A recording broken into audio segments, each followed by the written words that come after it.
Hello friends, welcome to my channel. నార్మల్‌గా ఈ ఒక టైంలో సాఫ్ట్‌వేర్ ఉద్యోగాలు చాలా కష్టంగా ఉన్నాయి. ఇంజినీరింగ్ చేసిన ప్రతి ఒక్కరు బయటకొస్తున్నారు. ప్లేస్‌మెంట్స్ అనేవి లేవు. ప్లేస్‌మెంట్స్ లేకపోవడం వల్ల జూనియర్స్ గానీ, సీనియర్స్ గానీ చాలామందికి ఐటీలో చాలా కష్టం ఉంది కాబట్టి అందరూ నాన్ ఐటీ సైడ్ వెళ్ళిపోతున్నారు. ఎందుకంటే ఐటీలో ఇప్పుడు వేకెన్సీస్ అనేవి లేవు. ఫ్రెషర్స్ తీసుకోవడం లేదు. ఎక్స్‌పీరియన్స్ తీసుకుంటున్నారు. దానివల్ల ట్రై చేసి వేస్ట్ అని చాలామంది నాన్ ఐటీ వెళ్తున్నారు. నాన్ ఐటీ వెళ్ళడం కరెక్టా? ఐటీ నాన్ ఐటీ వెళ్తే ఐటీ వస్తుందా? ట్రై చేసుకోవచ్చా అనేది మీకు చెప్పబోతున్నాను. First of all non IT job అంటే ఏంటంటే, ఇప్పుడు కాల్ సెంటర్ జాబ్స్, ఎక్కువ call centre jobs, meeting jobs, ఏమన్నా సేల్స్ జాబ్స్ ఇట్లాంటివి చాలా వరకు నాన్ ఐటీనే. అది కొన్నొచ్చేసి టార్గెట్ అని ఉంటుంది. Non IT jobs. ఆ టార్గెట్ అనేది రీచ్ కావాలి. చాలా కష్టపడాలి. రీచ్ అవుతేనే నీకు మనీ అనేది వస్తుంది. కాబట్టి ఆ ఒక చేయాలంటే మనకి మొత్తం ప్రెషర్ అంతా నీకు దాని మీదే ఉంటుంది. అంటే ఆ ఒక వర్క్ గురించి నీకు రోజంతా ఆలోచిస్తావు. అది కాకుండా నైట్ టైమ్ అదే ఆలోచిస్తావు. కాబట్టి నీకు ఐటీ జాబ్స్ కొట్టడం అనేది చాలా కష్టం. నాన్ ఐటీ వెళ్ళడం వల్ల నీకు అమౌంట్ వస్తుందేమో, ప్రెజెంట్ బాగుంటుందేమో, నీకు ప్రెజెంట్ బాగానే ఉంటుంది. కానీ నీకు ఐటీలో వెళ్ళాలంటే మొత్తం నీ కాన్సంట్రేషన్ మొత్తం ఐటీలోనే ఉండాలి. మొత్తం ఐటీలోనే. ఎందుకంటే మనము రోజు ఒక టైమ్ టేబుల్ పెట్టుకొని, ఒక 2, 3 కానీ 5 అవర్స్ పెట్టుకొని, ఆ ఒక టాపిక్ గానీ, ఏదైనా థియరీ, ప్రాక్టికల్ 2 చేసుకొని రోజు కన్సిస్టెన్సీగా వెళ్తే గానీ చాలామందికి జాబ్స్ రావడం లేదు. అంత చేసి కూడా రావడం లేదంటే చూసుకోండి ఎంత కష్టం మనం బయట. మరి అట్లాంటిది నువ్వు నాన్ ఐటీ వెళ్తే అక్కడంతా కష్టపడి పొద్దున్నే లేసి ఆడికి వెళ్ళి కష్టపడి వచ్చి సాయంత్రం వచ్చారు 6, 7 అయితుంది. ఆ ట్రాఫిక్ అంతా నువ్వు ఇంక పడిపోతావు. పడి తిని లేచేసరికి 9 అయితుంది. నువ్వెక్కడ చదివేది? నీకు మొత్తం మెయిన్ అంతా హెడ్డేక్ వస్తుంది. చదవలేవు. సెల్ చూసుకొని ఇక్కడ 1 ఆర్ 2 అవర్స్ ఉంటుంది అంతే. పనుకుంటాం. పనుకొని చదువుదామంటే పొద్దున్న లేయాలి. మళ్ళా వెళ్ళాలి. మళ్ళీ వర్క్ చేయాలి. ఇది చేస్తే అది చేయలేము. అది చేస్తే ఇది చేయలేము. కాబట్టి నువ్వు చెప్పాలంటే నాన్ ఐటీ వెళ్తే మొత్తం కాన్సంట్రేషన్ దాని మీద పెట్టాలి. ఐటీ వెళ్ళకు. ఇప్పుడు కొంతమంది అలా అని ఐటీ మీదే ఉంటారు. కానీ కాన్సంట్రేషన్ పెట్టరు. నీకు ఏది కావాలన్నా 100% ఇవ్వాల్సిందే. ఐటీలో రావాలంటే దాని మీద 100% ఇవ్వాల్సిందే. నాన్ ఐటీనే చేసుకొని 100% ఇవ్వాల్సిందే.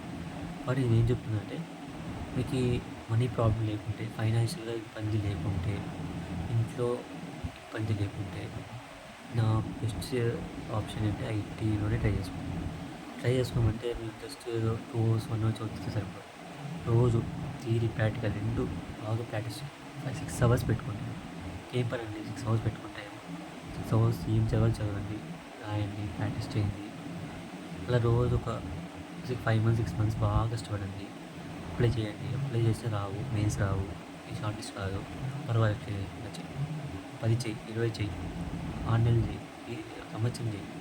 2 ఇయర్స్ చెయ్యి. నీది వచ్చే వరకు కష్టపడుతూనే ఉండు. ఖచ్చితంగా ఒక రోజు వస్తుంది. నీకీ సక్సెస్ అనేది ఈజీ కాదండి. రోజు చెప్తాను. నేను అనుకున్నా ఇంటర్‌లో, బీటెక్‌లో అనుకున్నా 2 డేస్ కూర్చొని అన్నీ చదువుకోవచ్చులే. అప్లై చేస్తాం మెయిల్ వస్తుంది. ఇంటర్వ్యూ చెప్తాము. ఆడిపోయి చదువుకోవచ్చనుకున్నా. కానీ రాదు. రాదు. రాలేదు కూడా. కాబట్టి నేను చెప్తున్నది ఏంటంటే ప్రతిరోజు కష్టపడండి. గుర్తుపెట్టుకోండి. నీకు ఈజీగా వచ్చినా, కష్టం వచ్చినా ఖచ్చితంగా పని చేయాలి. పని చేయాలంటే నీకు స్కిల్ కావాలి. కాబట్టి నీకు జాబ్ వచ్చినా రాకపోయినా స్కిల్ అనేది నేర్చుకోబెట్టుకోండి.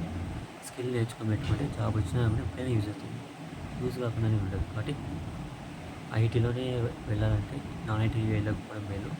కాన్సంట్రేషన్ మొత్తం ఐటీలో పెట్టండి. ఒకవేళ ఇబ్బంది ఉంది, ఇంట్లో చాలా కష్టంగా ఉంది, అమౌంట్‌లో ఇబ్బంది ఉంది అంటే నాన్ ఐటీ వెళ్ళండి. ఒక చేసుకొని 5 మంత్స్, 6 మంత్స్ చేసి ప్రశాంతంగా ఐటీ వద్దు.